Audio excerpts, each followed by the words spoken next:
All right, everybody, Ben Dixon here, excited to facilitate the Direct Selling Executives Forum February session 2022 on creating a loyal culture.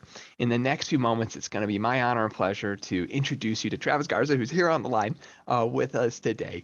Before I do that, for those of you that are new to DSEF, let me go ahead and walk you through just what the organization is all about and share with you places you can get resources. So if you're not yet a member on either the LinkedIn group or the Facebook group, it's free. There's no politicking, lobbying here. This is literally a place that executives around the world come once a month and just share their thoughts on a relevant topic. We created this as a place to share and to grow and to learn and to collaborate with other active direct selling executives in the space. It's a free community and it's invite only. So those of you that are here on the line, we're invited to be here by other executives that are in the group. It's kind of like Fight Club, except we talk about it. So, but with that, gang, if you missed our kickoff session of the year, January session, please go back to the LinkedIn group and check it out. Both Liz Bohannon, founder of Seiko Designs, and we had Rachel Kellogg, fabulous speaker, runs Faberlic, right? The largest Russian direct sales company in the world, right? We're on last week talking about their top pieces for 2020 and some incredible feedback on storytelling and causes inside of direct sales.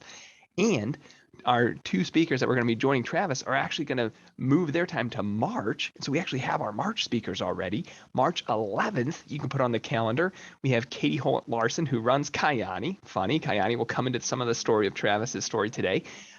And we have a good friend of mine, Kevin Ralston, who ran Origami Owl for a long time and just wrapped up being CEO of Euphoria in the space. And they're going to be speaking about onboarding and just the things you have to do to win in onboarding in direct sales.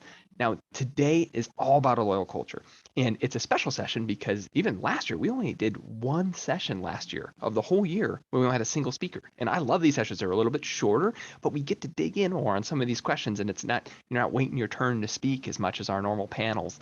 And so we're excited. The last speaker we had, who was a solo, Travis, just not to butter you up, but we had Mark Wyden, who ran Amway Europe and Asia for 25 years. Wow. He was our only solo guest all of last year. And so congratulations on being the solo guest here. Mark did $6 billion a year in sales for over a decade. And then holy cow, right? So with that, let me give everyone a background on Travis who hasn't had the honor of meeting Travis before. So I'm gonna read part of the press release actually when you took on Kyani, because I think this is such a great intro. But for those of you who don't know, Travis has been leading organizational strategies in global health and the wellness industry and for over 20 years in the space. I know he looks super young, gang, but it's been over 20 years in the space. Many of you know he spent almost a decade at Melaleuca, part of their billion-dollar run. Travis was a part of that team. Almost a decade, Isagenix, billion-dollar run. Travis was a part of that team. All right. And then recently served as president and CEO at Kyani International, which had incredible initiatives in over 60 countries.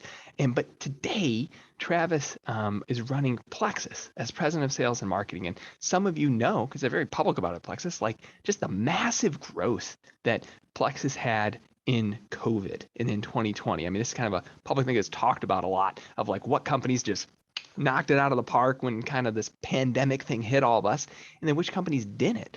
And so when we were thinking about this topic of creating a loyal culture, whether we're unpacking customer principles or principles with your representatives or principles with your corporate team, I thought, who better than Travis? Because when you came on board at Plexus, just what you had this massive growth thing that happened during COVID, and you're asking like, how do we create loyalty and retention? Like that's a real deal thought you've had to wrestle with in a very big way. And so I'm very grateful for you to be here today and excited just for this panel time. So Travis, thanks for joining us. Yeah, well, thank you so much, Ben. And it's a pleasure to be here. I also wanted to say thank you to you. I know that the timing and putting these together, you're running your own business. You've got so much going on. And so I truly appreciate this and the insight that we learn from other executives. I can't think of a better forum for us to take advantage of this information to help us be better. Well, I appreciate it, and thank you for participating. I was on the phone with the executive team that had participated from Shackley and Norwex last year, and just talking to them about, yeah, and Travis is going to speak, and it's amazing how, as everyone's in their own journeys, how maybe different executives work together for 4 or 5 years, but then haven't seen each other in 10 years, and then they just get I to come know. together on forums like this. I had on that forum, the gentleman, I had Dave Fleming running Norwex. Oh He yeah. used to be the boss of Kevin Crandall, who we Yeah. had on from Shackley, and Yeah. they're both on the forum representing different companies. And they're like, yeah, we used to work for each other. It's just a fun thing when you put it all together. And Yeah. yeah, and it's neat with you just being the previous one at Kyani. Now we have Katie coming next month, who now is running Kyani. It's just a small world how it all comes together. So Right. so with that, let's go ahead and unpack our first question. So for everyone who's listening, we're going to start with this idea of just loyalty with retail customers, because as we all know today, right? They're the bread and butter of the companies that are just absolutely crushing it. It's not just internal consumption, gang. This is massive retail customer strategy. So I'll ask the whole question, and we'll have Travis unpack. But companies want to know what it takes to create programs that maximize the lifetime value of retail customers. And so just in your experience, and it could be beyond even the time at Plexus, what would you say are the top 2 to 3 principles that executives listening here should be keeping in mind as they start looking at how do I maximize the value of the retail customers? Well, it's such an interesting question. I think overall as an organization, as an industry, and a lot of network marketing companies and the companies that I've been with in the last 20 years, retail has been a smaller percentage. Typically you have your business builders, a percentage of that, and then you have your wholesale customers, but then the retail is a smaller percentage. But I can tell you this, being at Plexus for just over a year now, one of the things that we really started to evaluate, and Ben, you and I talked about this a couple of weeks back. I think we're at the industry's at a crossroads in that we really are, we're at a crossroads in that, our competition is not the other direct sellers. Now the competition is the influencers who are selling certain things and people who are buying retail from them. It could be an influencer selling a protein shake, selling some type of device, and they're buying there. So in 2021 at Plexus, one of the things that we did is we created a new outlook on how we were looking at our retail customers. It was really important for us. And as we started to say, hey, as we think about the future and we look at Gen Z and we start to say, hey, what is happening with them? We came back and said, one, we feel like this outlook, we need to look at our retail, are just our wholesale customers that are buying. And then when you look at those who are building the business. And we took a new approach in that in July of 2021, we came together as a management team and said, hey, what are our strategies? How are we moving forward with this? And how are we going to keep our retail customers? And we created an NPS score survey. And what we did in that survey, starting in July, going into August, we sent a survey out to our retail customers, to our brand, what we call brand ambassadors, our business builders, and then these wholesale customers. And it was interesting. And I would say this, more than today, even from the last companies that I was with, more today, I think companies have to be thinking this way. And when we got these survey results, and I'm looking at some of them here, Ben, we had just under 20,000 people who responded to this survey. And these were our customers.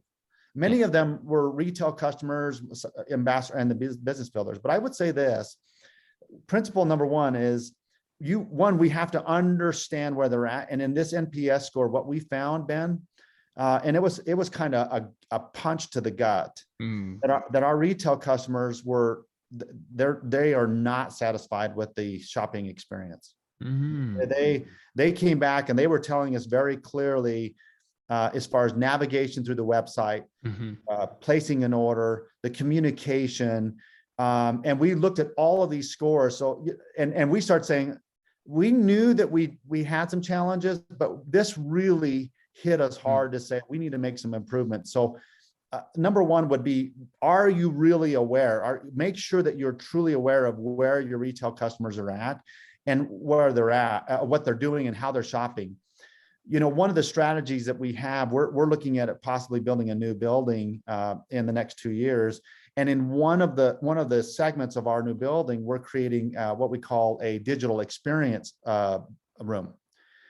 And we're so committed to this now that in this digital experience room, literally, we're going to have this setup where we can have retail people coming in for the first time, and they're looking and they're ordering, and we're going to watch them and how they do this. Big companies are doing this today. Technology companies are doing this today. And if we really want to retain these customers, I think, principle number 2 is really saying, how do you activate them? So number 1 is be aware of where they're at and what their issues are. Number 2 is get them active to what they are looking for.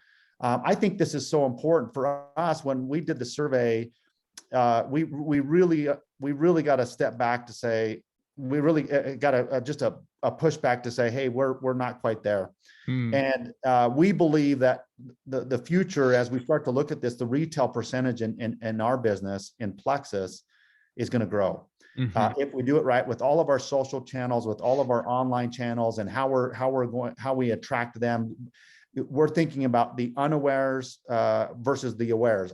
The people who are aware of Plexus, we've got that.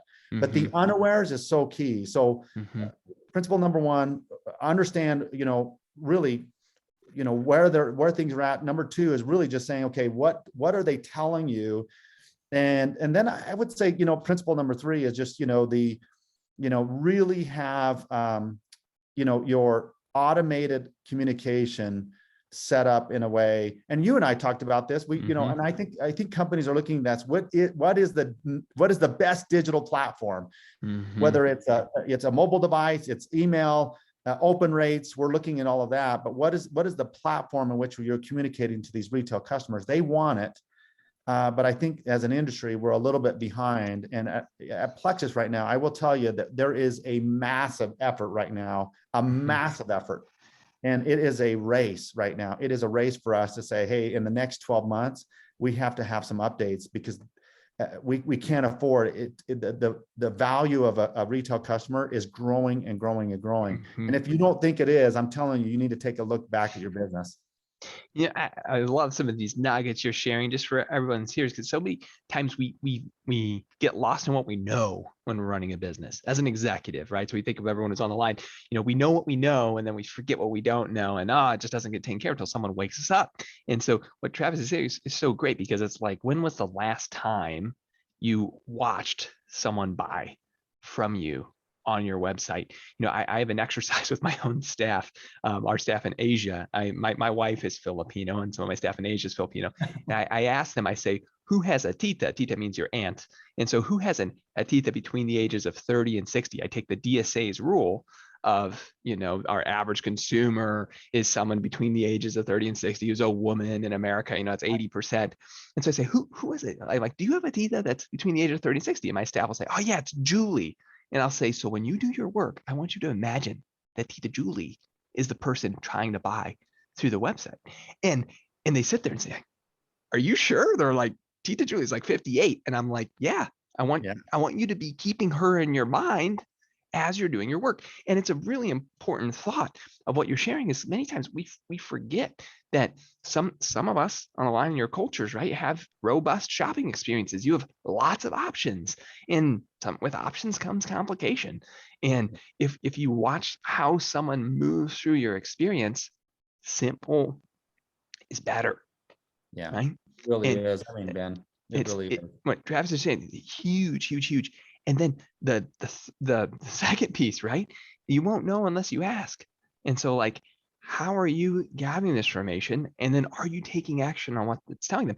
Some of you are big enough that this means you're going to have a chief experience officer, and this person's going to pull out this information, and they're going to bring this through your organization. Some of you are not. And you just need to put some time in your calendar, truthfully, to block out 1 hour in your week and ask, like, what does it feel like to be a customer of my organization? And you just need to stop and think about it. Yeah. In the day, because you're not. Yeah. I think, Ben, the other thing too is, my wife and I took an opportunity to enroll into Plexus. There you go. And I said, hey, will you just do me a favor? And she enrolled, and she said, I don't get this, because we are being compared to some giants out there with their shopping experience. And some of the larger businesses in our industry are certainly moving forward. But I would say, this was, I think, as an executive being in this position for some time, you said it best. Sometimes we think we know, but when you really take a step back and doing this NPS survey, now this is our score. This is our benchmark. We know that we have a net promoter score. Now we're saying, hey, this net promoter score, it was at 52%. Yeah. They weren't very happy. Now in 6 months, where is our net promoter score? In 12 months, what is that net promoter score? And if we start increasing that to 70%, 80%, we know that we're on the right path, but we have to have those benchmarks. Yeah. And one last piece as well to not miss over is this conversation about automated communication. Many times we all want to jump right to technology, part 3 that Travis brought up. And I want to slow us down just for a second, because first, when you get into automated technology, first think of responsibility. Okay. Because what Travis is leaning on is that what the world's changed so much since his time at Melaleuca or at Isagenix, right? We used to have X as our expectations for what a representative did on a daily basis with their customers, and Y as what corporate did. And what I hope you're hearing is that this is shifting rapidly, gang, is that the list of what we're actually expecting the representative to do is so much shorter than it's ever been, because of all this sales automation, the expectations moving to you as a corporate team that yeah, you're going to be sending the follow-up emails. You're going to be sending the birthday reminder. You're going to be sending the, oh my gosh, your auto ship order didn't ship, not only to them because, hey, they didn't make their payment, didn't go through, but you're actually going to notify the person who was the sponsor to say, hey, Julie's order didn't ship, her card failed, so she can go follow up. Like, you're going to be doing those things. Even your outbound call centers, when they're not taking inbound customer service calls, doing outbound calls to help people with failed auto ships and failed subscription payments. Like, gang, a lot of this stuff is real deal things that you can't say, yeah, just give a report to the field, they'll follow up if someone's subscription doesn't go through.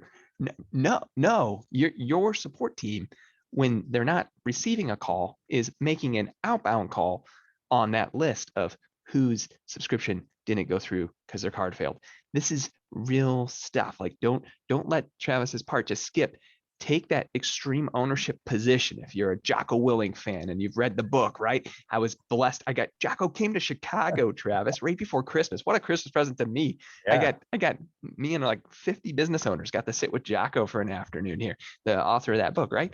Yeah. Just right here in Naperville, Illinois. It was best little Christmas present, just to have him in town. No one comes to Chicago in the winter, right? Yeah. But that concept of extreme ownership, we have to start taking responsibility over every principle you're hearing from Travis.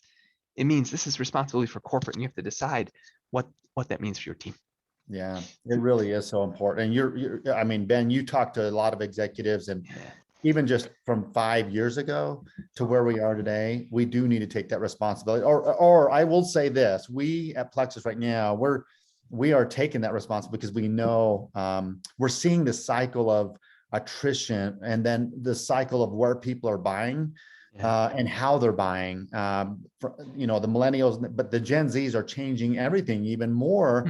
And it's crazy. It's just crazy. Yeah. Let's move into question 2 for time, gang. So we've talked about retail customers and wholesale customers and that experience of the people buying your product to use it. Now let's talk about your super fans. There's folks on the line are always asking about creating a culture that attracts and retains long-term promoters in the field, right? And this experience for you, what have been the top 2 to 3 key principles you'd share about engaging promoters for a lifetime? What are you seeing as valuable there? Yeah. It's interesting. I think the evolution of we all, if you've been in this industry, we remember the in-homes, chicken dinners, the hotel rooms. Those were all like, you keep them engaged. You do these super Saturdays. Yeah. And, it all worked. And then Zoom came about, and COVID, all of this has changed. I can tell you this, after all of this and where we're at today, principle number 1 is we're going back to the basics. I think as we look at this, what I mean by the basics is Oftentimes we are looking for the next incentive and promotion to drive the growth. We're looking for, oh, we've got to do this, and then we got to implement this, and we do it too. Don't get me wrong, but we are going back to the basics in that we are setting a very, very detailed calendar, or I should say a roadmap for our leaders to follow. So, I mean, and this is not rocket science. This is new. This is not new, but we have certain ranks. All of us have these individual ranks, but for us, for example, we have what we call a silver fly-in, and this literally the silver fly-in is a rank, and they are the beginning stages. This is like they're not even making $500, but if they do some things, we're flying them in. And truly, Ben, we are going back to the basics of saying, okay, so welcome to the company.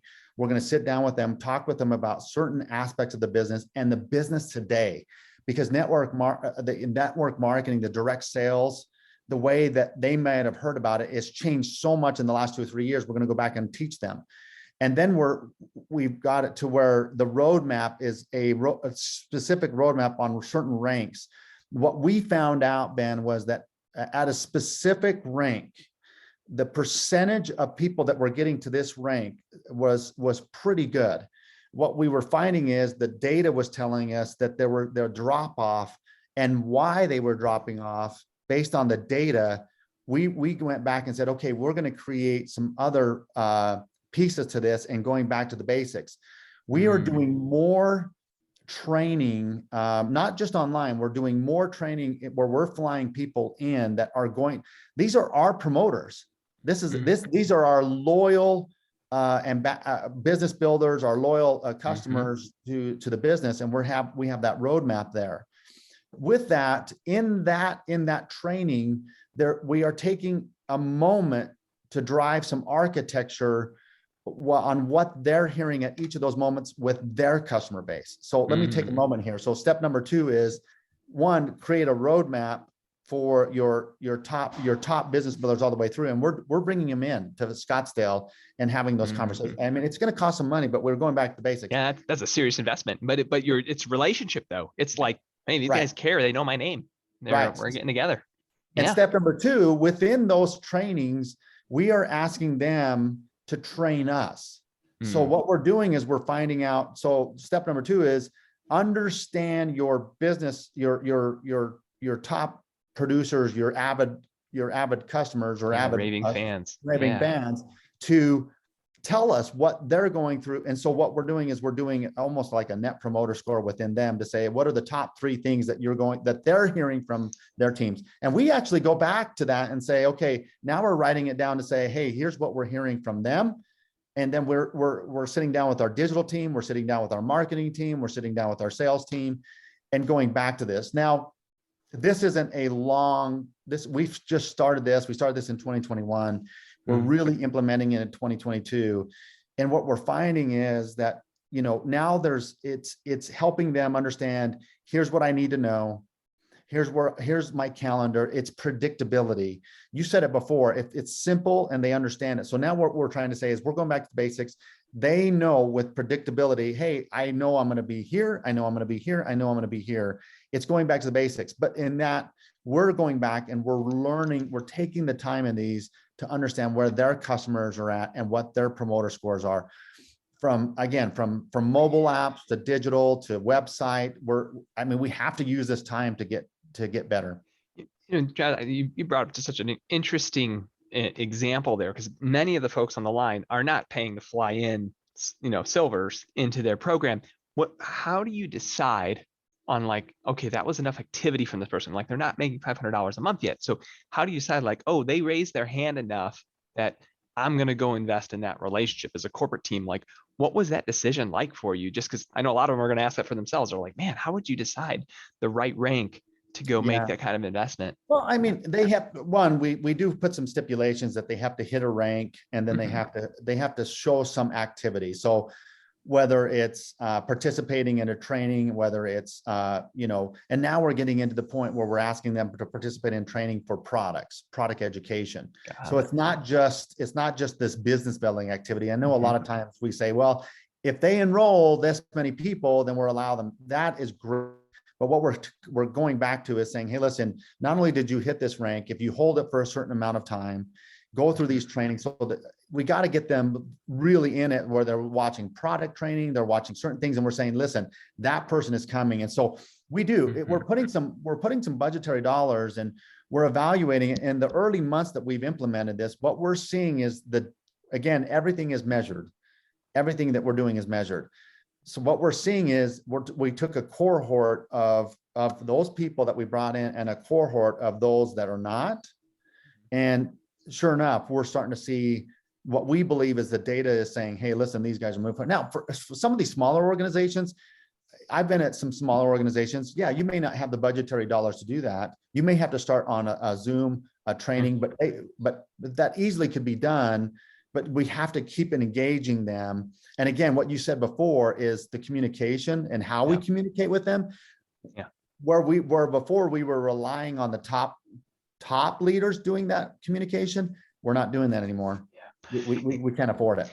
It's so important for everybody to hear that. That's the big point. I'm so happy you shared that, because here's what the view was. I mean, you rewind to 2009, right? We'd all be saying, you just got to get yourself, some leaders that'll host their own events, and you just deliver product on time and make sure you pay commissions on time and you'll be fine.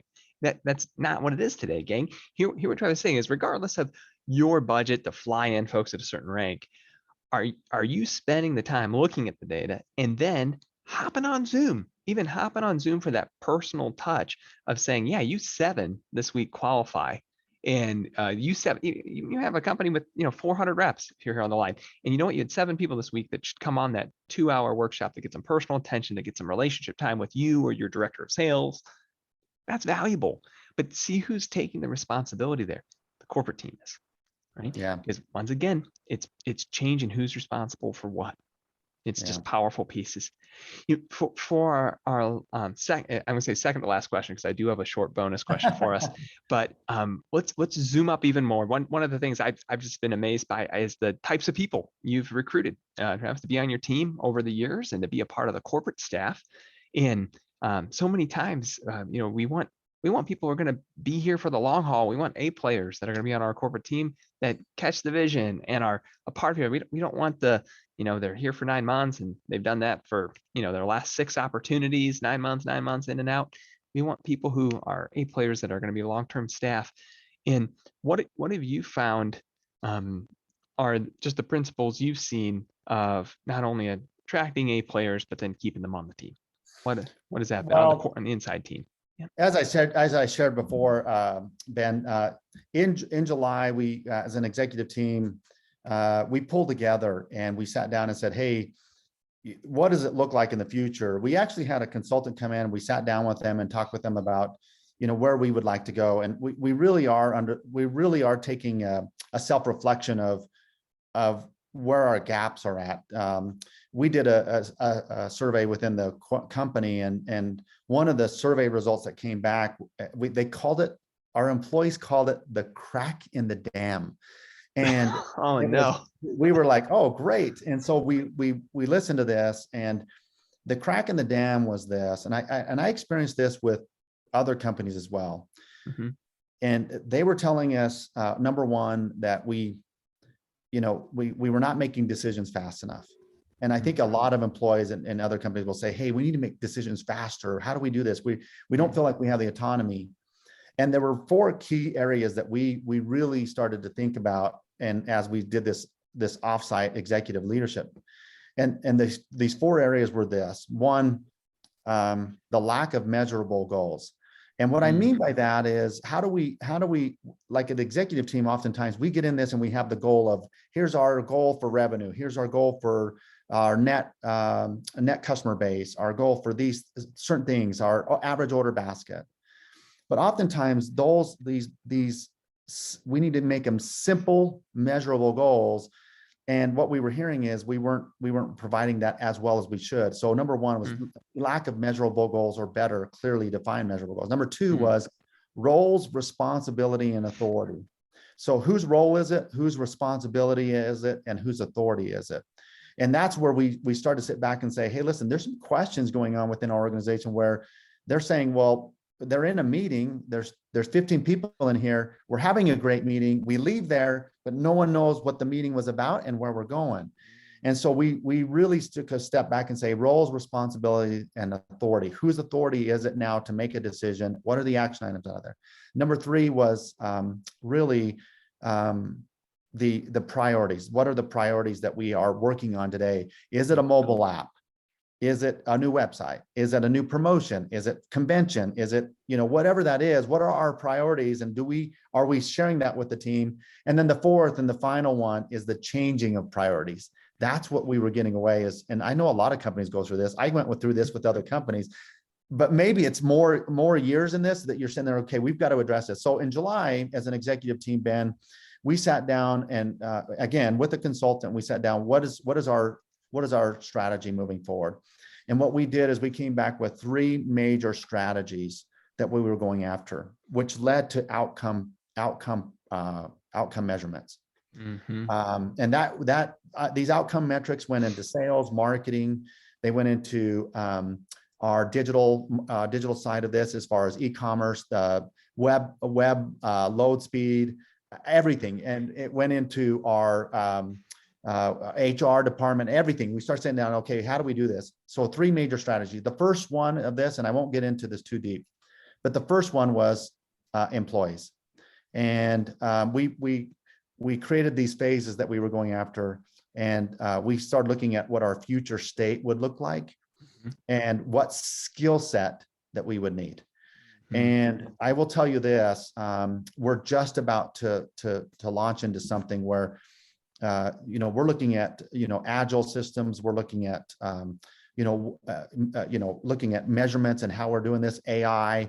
We're looking at all the skill set, and we're looking to invest the money now because we know that we have to update. And so at Plexus, you will start to see some new leadership skill sets that probably we didn't see before in this industry, because that's how far we have to go, and we know it. Our competition is not what we think it is anymore. Yeah, it's just not. It is the social sellers. Procter & Gamble's made a comment a few years ago. They said, "Hey, it's a death by 1,000 cuts," and what they were saying was it wasn't their competition anymore. It was these little small companies, Dollar Shave Club, that were coming in and they were taking all the share. And for direct sales, what's taking our shares is these influencers, these quick shoppers. When you think about Uber, you think about all these things, and we have to evolve with our skill set. And I will tell you, it's taken some time. July of 2021 to where we are today, we are just starting to launch with that skill set and hiring on new people. We're meeting with our management team and our directors, our managers, and we're showing them, hey, here's where we're at. It wasn't like a 1 month thing. Hey, let's a one-off site. This has been many offsites, but I do believe it will help us in the future, because right now, the first quarter of 2021, I know there's some businesses that are rocking it. 2020 was amazing, but 2021 is going to give us a real test. It's going to give us a real test. And if you're on this call, you know that our industry it's cyclical.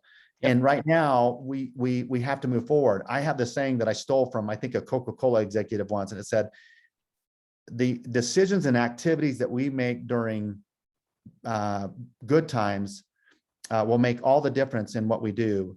The decisions and activities we make during bad times it's a key thing, and we need to be making the right decisions right now, because maybe it started out a little bit slow. Maybe we're not hitting the numbers, but if we start with the right strategy, we'll win. And so again, I don't know if that really answers the question. I'm telling you, for us, you have to understand what your strategy is before you start hiring. If you start hiring people to solve problems and you don't understand where you're going, it's going to be a problem. For us, we said, we got to understand where we're going and what our needs are, and then we'll go from there.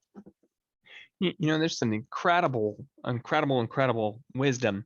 If you take the numbers, just the 4 pieces that Travis just shared, everybody, from starting with saying, hey, the vision isn't clear to the organization. So number 3, like, vision's got to be clear first. And then we got to stop changing the priorities. The changing of priorities happening so fast is because the vision wasn't clear, right? Number 4. But then his numbers 1 and 2, gang, of lack measurable goals, not clear responsibilities, roles, authority. Those things come out of vision. A practical book that changed my life forever, that I'll just offer to each of you. I don't make any money sharing this. He's an author out of Michigan, just one state over from me, named Gino Wickman. Wrote a book called Traction, and he teaches the Entrepreneurial Operating System, EOS. And if you haven't read Traction yet, he literally teaches exactly what Travis just shared with all of us. He said you have to set your vision of your 5-year vision, your 3-year vision, your 1-year vision, what you need in the future. And then you set scorecards. You have an accountability chart, right? An accountability chart says is who's accountable to who, not an organizational chart of who reports to, but accountability chart of who's accountable to who, and what are their duties, right? Their responsibilities, and then what is their scorecard? How is that measured? You get these biggie goals for an organization. You get these North Stars or core values at the top of an organization that are you and your ecosystem and your vision. But then how do you make that what the body looks like of your people? Well, your scorecards better reflect that. And if they do, if your scorecards do, if your accountabilities do, the question you get to ask, and it's one of my favorite little 3-letter acronyms for everybody, is you get when you fill a team that way and you're clear on scorecards and you're clear on the vision, then you get the privilege as someone running an organization to ask if they GWC. GWC is get it, want it, and have the capacity to do it. Because now it's about making sure you have the right people in the right seats. If the vision's clear, and if the accountability is clear, and if the responsibilities are clear, and the authority is clear, and the scorecards are clear, now it's, do we have the right human in the right seat where they get it, they understand all of those things we just said? Do they want it? Do they actually desire to be a part of our organization and to do this seat? And then C, capacity. Do they have the skills and the space in their life? Some of you still have team members working from home. Some of you have people who can do that well. Some cannot do that well. Some of you are back in the office situation, and some do that well and aren't that great in an office situation. So you're feeling all of it, gang. And if you can make your metrics in your scorecard and be able to honestly ask that question, GWC, you will have an honest culture where they have clear expectations and you have clear expectations. And it makes your monthly reviews with your staff, you hear that, monthly reviews, not annual reviews, like it makes your reviews with your direct reports so much better when you have this clarity. I'll share with you that I after reading that book 8 years ago, we literally created in our organization what we call a GDoc. It's called your greatness document.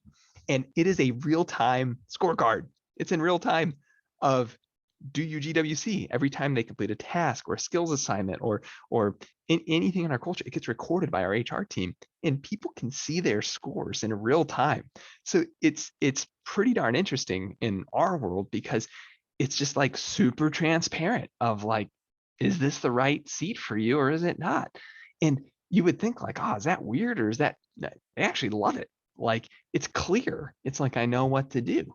And so whether or not you create a greatness document, the GDoc for everybody at your company, like we chose to, what Travis is saying is right on. Guys, the lack of clarity is killing you, right? It's awesome. It's not creating a fair culture. It's not creating a fun culture. If you're not clear with the vision, you're not clear with who owns what, and you're not clear with real scorecards, it's your fault. You're not winning. Okay, this is back to you as the leader. Hear what Travis shared today. I'm so grateful he came to share it because even huge organizations like Plexus have to answer it, and so do you. Everyone does. Where none of us get to abstain from making that real in our life. So with that, we're gonna wrap up with just one last thought. It's my surprise question I always ask on these seminars. And so if you could go back to 2019 Christmas, right before the pandemic happened in 2020, knowing everything you know today and tell yourself one thing, what would you tell yourself, Travis? There you go. Oh boy, gosh, Ben. That's why it's a surprise question. And it's Yeah, just one thought. One thought. I would just say in 2019, I witnessed some real tragic things, not just with COVID, but I would just say that, make sure that you have your house in order. And what I mean by that is just make sure that you have, things at home taken care of, whether it's relationships, trust, Make sure that you have your kids set up. You know, I saw some things that just changed my life forever in that space. So I would just say, make sure your house is in order. And and again, it's not just business, but make sure your home is in order too, because it's you know, I think it's extremely important. And you know, things that come into your life and people come into your life and accidents and things that happened in my life in 2019, I would say just get your house in order. That's a powerful reminder for each of us. You know, there's that example we've heard at personal development conferences of the man with the balls, right? You're throwing the ball in the air, and some balls are glass and some balls are rubber, right? And it's like family and your own personal health and your beliefs and your faith, right? Those are the glass balls. You don't want to drop your the glass balls that you're juggling. And work, right? What we all think are all important, or our career, many times is a rubber ball. It bounces. Many times is in life, there's another season ahead of you with your gifts. And I know in our American culture that one's a hard one to swallow, but that picture is a healthy one and a powerful reminder for each of us. Yeah, no, and I can relate. We lost some very close family members during these last few years, and miss them dearly. And at the same time, we remember that like we're in a season for a reason. So what can we learn and how can we serve? Yeah. You know, Travis, I just so grateful for your time today. Appreciate you taking the time to be here with us. Be blessed. For those of you that are new to the session, you can give up high fives or claps or whatever you want to do in the Zoom chat here for Travis, and then we'll post the replay for anyone who didn't get to see it back in the LinkedIn group. So, all right, thank you. And thank you for being here today, Travis. We'll see you soon. God bless. All right. Bye. Bye for now.